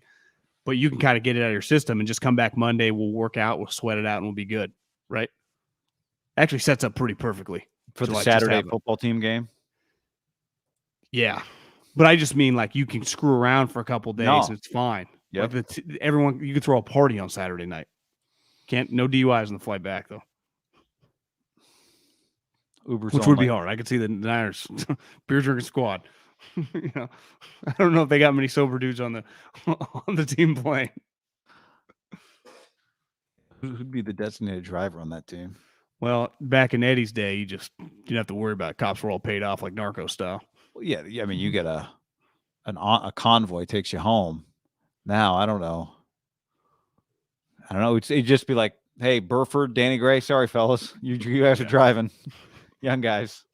I love the theory that Brock Purdy is about to unlock Danny Gray. John, I look forward to that. But you know what? It also means Kyle Shanahan said 3-ish perfect that Deebo would be an 3-ish weeks on Deebo's recovery. So if this is 1 week and then Washington is 2 weeks, week 3 would be at the Raiders. The Raiders. The most I saw somebody, did I tell you this on the air or off the air? I don't know. Tell me. The tweet that somebody tagged me in that the Raiders, I think I said this off, Allegiant Stadium has made more money than any other stadium in the world, according to Billboard box score. $182.5 million from ticket sales. It's almost $75 million more than SoFi. And then week 4 would be, Arizona. Does Mark get to keep any of that cash, or does that stay with the old the mobster MGM casinos? Goes back to the state and Chase Bank, I think, Bank of America. Pay off that interest, I mean, they could beat the Cardinals week 18 with you, me, and Josh Johnson, I think. We'll see, unless the Niners are packing it in by then. I think the Cardinals got about 1-2-3 Cancun about last week. So, but I'm not trying to jump the gun here. Yeah. Even Seattle, who's going to have a couple high picks, even if they were to make the playoffs and that pick was like 20, they have Denver's pick. Like their team should improve, right, this offseason, even if they roll back with Geno as quote-unquote a bridge quarterback. I mean, Kyler Murray's and that team's in shambles, and the Rams I mean, those guys are old. Now they're injured, an injury, quote unquote, prone. This division doesn't quite feel the same as it did 12 months ago as a division that was getting 3 teams in the playoffs. And Russell Wilson was the team that missed, and he was on Seattle. It's like, this thing is a mother. Now it's like the Cardinals suck. The Rams are playing with Skoranek and Baker Mayfield. In Seattle, while I do think they're, Snyder proved, you let him, give him some high picks, he knows what he's doing. Like any GM, if you're drafting the 20s, you're going to miss on a lot of picks. Last year, he had high picks and he crushed it. Seattle could be pretty competitive. I expect them to be. They're just, those guys know what they're doing. But they're not like the Chiefs. This division, I would say, flipped overnight. Now, I'm not even saying for the 49ers. I'm just saying like the talent and just the teams. It doesn't feel remotely what it did when you and I were sitting doing this exact same thing a year ago. It's kind of crazy. I mean, Kyler, that derails their franchise. The contract or the ACL injury? I mean, when he's like the ACL injury. Okay. Because he was on their team. Like, he's giving the Niners fits. He can give you fits. Like, that game probably looks a lot different if he plays the whole thing, right? He's just he's been bad this year. Yeah. I mean, he's their only chance to be good. Like, he's got to be good for them to be good. Yeah. I mean, the Rams, like you brought up the thing with Lombardi said, which, he's been wrong before, but who knows if Stafford's even going to play? Maybe Aaron Donald's like, fuck it. I wanted to retire last year. I wasn't kidding. And what if McVay's like, yeah, I'm have to. I mean, dude, that talk wouldn't shock you. The Sean Payton story was like, he just loves LA, and he doesn't just mean the Chargers. If McVay were to leave, he'd be interested. It's like, what? McVay and Brady going to be on the TV market? That'd be bad if McVay retired and they landed Sean Payton. But they still would need. I know, but he's he's a good just football coach, and there's still a path where you just need to get players. But you're right. You would. Sean Payton would be an excellent coach. I'm just telling you, if McVay retired, you'd be like, oh, that sucks for the Rams. What are they going to do? They're like, land Sean Payton. You'd be like, Jesus. Be a pretty good transition if you're going to lose Sean McVay. 3-ish weeks is good on Deebo, by the way, especially if you win Thursday and Deebo's just not in a rush. So I would say it was universally accepted when he got carted off. They're like, you're kind of doing the math in your head. You're like, can he come back next year by Thanksgiving? You're like, is Deebo rehab? This is going to be bad. When he Instagrammed, God is good. It's like, I thought this when it happened. Anyone who's ever played pickup basketball and rolled their ankle, you think it's shattered. And that pain is like unlike anything. When you get bent back, and for the most part in the NFL, it snaps legs and stuff. But when the doctors were messing with his leg, usually those guys are laying flat and they're not budging. They were like torquing his ankle as they went to commercial break. So I was like, clearly he freaked out, and I don't blame him. And then he crying because I think in his mind, he's either overwhelmed with emotion or still he thought like my knee ripped. And then a couple days later finds out it's not, and he's good. And he's telling everyone, we're good, guys. A couple days later, that day, he tweeted like, was it that day or the next day? Everyone was like, oh, good at Deebo for tweeting, sorry for stepping over the camera guy after he knocked him over. Did he have to apologize for that? No, of course not. I don't think he was trying to be addicted. He was like celebrating with his teammates. These guys are in the heat of battle, man. It's always cool when they notice. He did do the slow motion Allen Iverson over him, though. So, do you know what's crazy when you watch him take out the camera guy? And it happens just in the NFL in general. That camera guy, sneaky, is not that close to the pylon. Like, Deebo gets hit, he flies. That guy probably, when he's sitting, like, I'm pretty far away from the action. Oh, and yeah. then the speed in which that guy's coming, and which the bodies. What was the play? When the other night, when Derek scrambled and leaped and Bobby Wagner hit him, if you watch where Derek ends up, there's like a row of 3 players just on an NFL sideline. He is well behind that group of guys. Like, he might have honestly rolled into the benches. Like, the collisions, the speed people are running and when they hit, where they end up, Because you just kind of then, right when a play ends, kind of look at your phone, do it. If you really watch, like, Jesus Christ, where that guy ended up. No wonder they don't let, like, injured guys who can't move on the sideline. It's not like a with safe an ankle if you're in a crutches situation. Yeah. Like why Joe Pa had to spend the year up in the booth. Oh, that's right. Especially, 75 years old, bad knee. It's like he ain't gonna move out of the way. Closer to a restroom, also. Didn't Dion watch a game last year when his toe got cut off? Yeah, but then I feel like he was also on the sidelines with crutches. Does he walk with a limp a little now? Yeah, it's funny you say that. I've seen both. I've seen he must. I mean, you lose a toe, it affects, or lose a part of a toe. I don't know exactly, but So I think so. He just flipped like the number 8 running back in the country from Notre Dame. He's on fire right now. Travis Hunter already in the bag. Yep. It feels like he's going to have so many people, transfer portal and sweet recruits. He's not going to have many spots. He's going to have to get people at Colorado to leave to free up spots, right? I mean, I don't know how many available scholarships they have to begin with. They might have quite a few. I'm not sure. But let's just pick a number 20. Yeah. And you get a couple of guys transferring that you want to bring from Jackson State. You get the transfer portal guys that you want. The Notre Dame guy said, like, there are so many other guys that I'm boys with that want into. So let's say you have 20 of those. So you're already at, you have an extra 10 people. Well, where are you going to get those 10? You're going to boot people off on the team. You're like, you have to leave. Not only are you never going to play here, I'm never going to talk to you. I will not look at you. I think you have to, like, start being mean to them. Leave for your own health. You're getting replaced by a 5-star. Yeah, I bet a bunch of their guys have already hopped in the portal. But I wonder if they want to leave. Like, wouldn't you want to stay? It might be fun. Yeah, they can't make you leave. They can't. I would stay. I'd be like, I'm sorry, Prime. You might hate me. I want to be here. I feel like you're playing a mental game with me, and I'm going to stick it out like the fucking Navy SEALs. I'm not hitting the bell. Refuse to do it.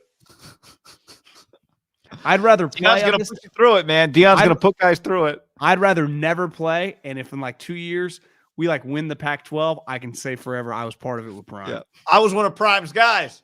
Oh, he selected you? No, he tried to run me off several times. Because if you're if you're academically eligible, there's nothing they can do. John, little news story here. Jeff Saturday has made it clear he wants to coach full time and plans on interviewing for the Colts head coaching job in January. Quote, if they'll have me. I wouldn't blame. Have they won since the Raider game? I don't think so. No, they haven't.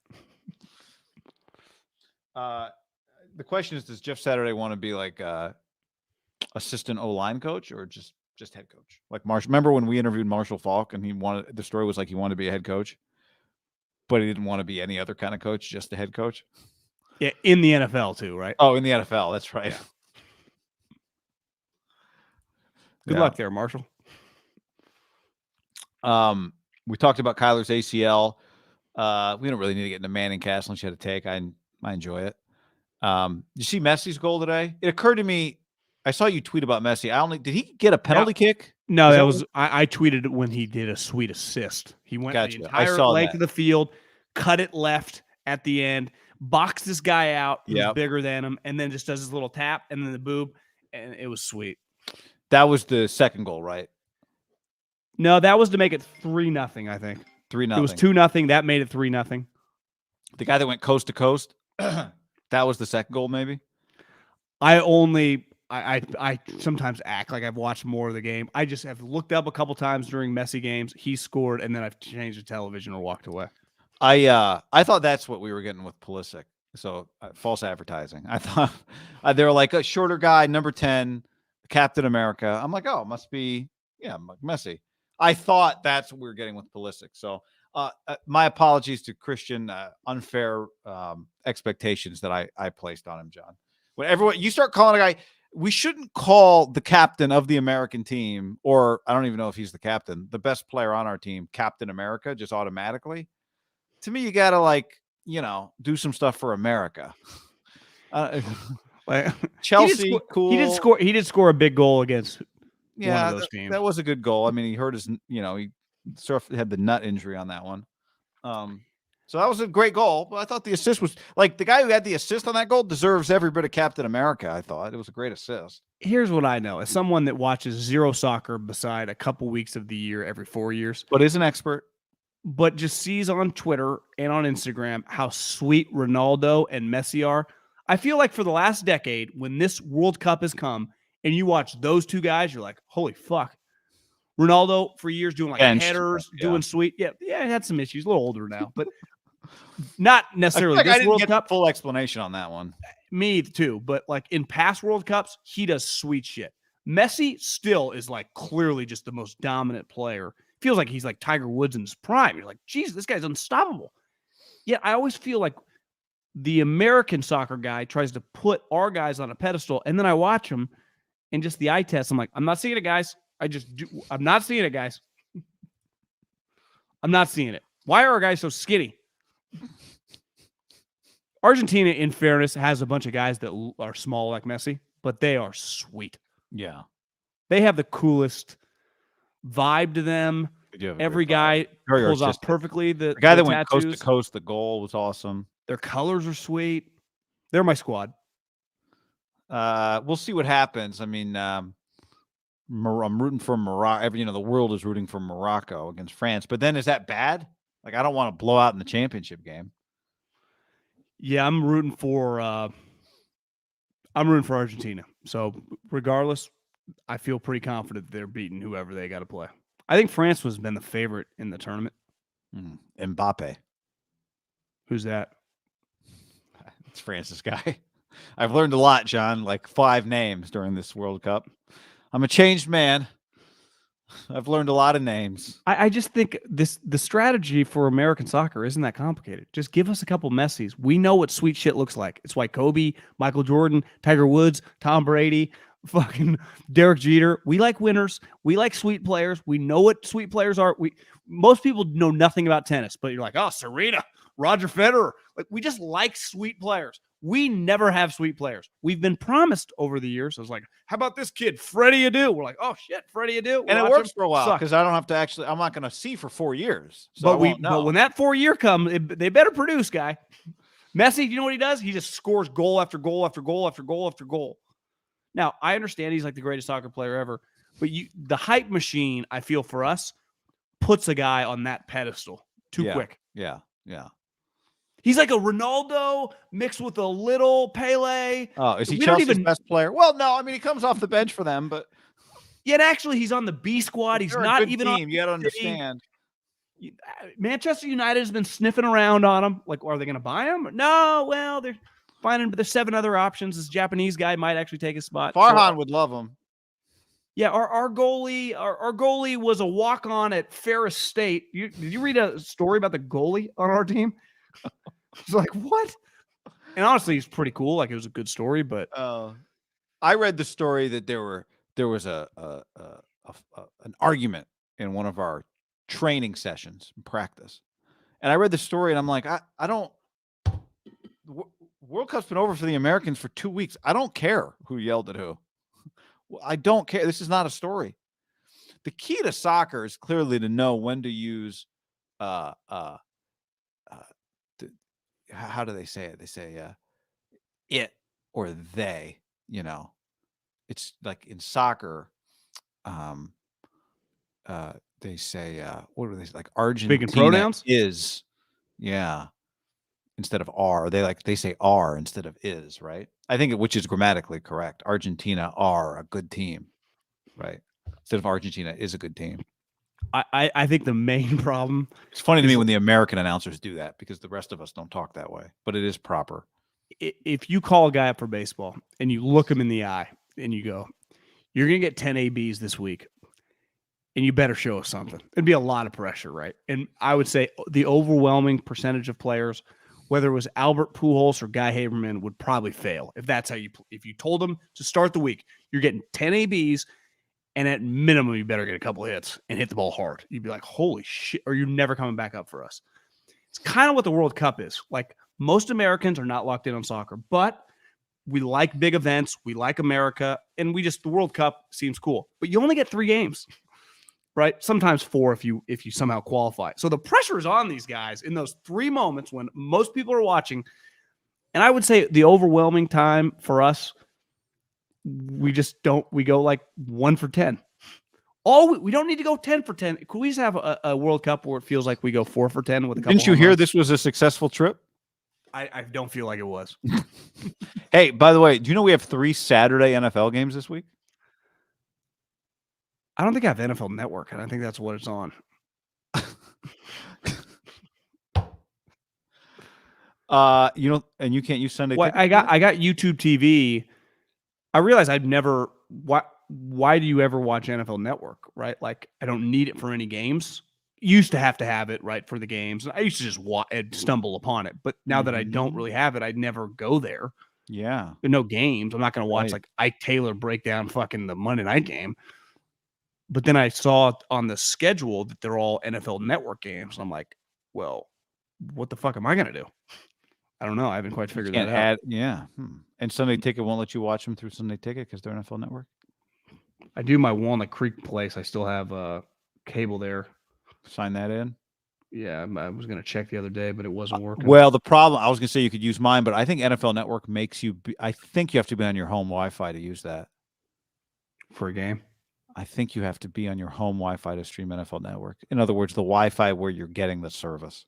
Wasn't that worried about the first 2 games, but am interested in watching Tua fail. I'm kind of sick of me. Colts Vikings is the first game. Ravens Browns is the second game. I actually had the same thought on Dolphins Bills, which is the third game.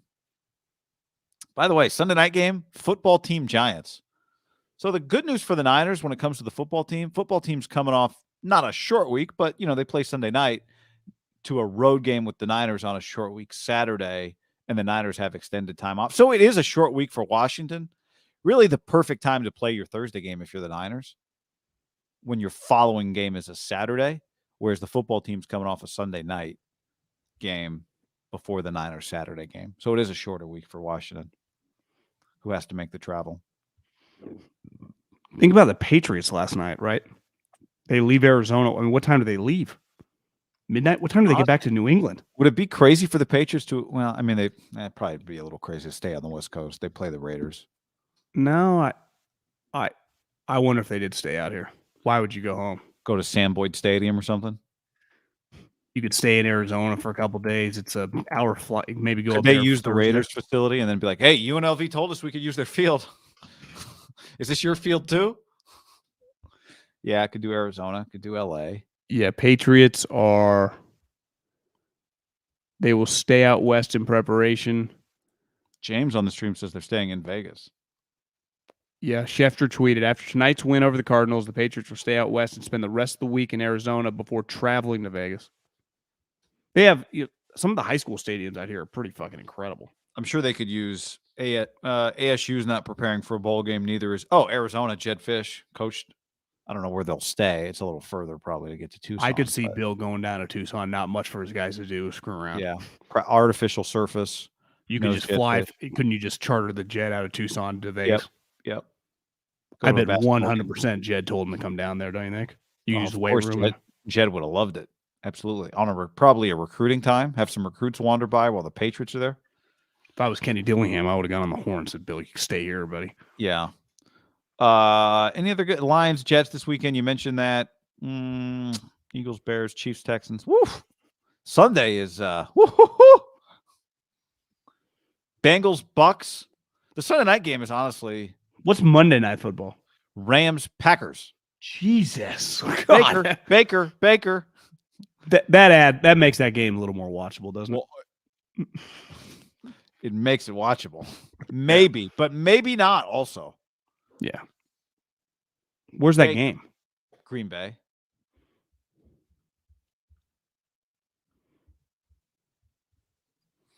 Wow.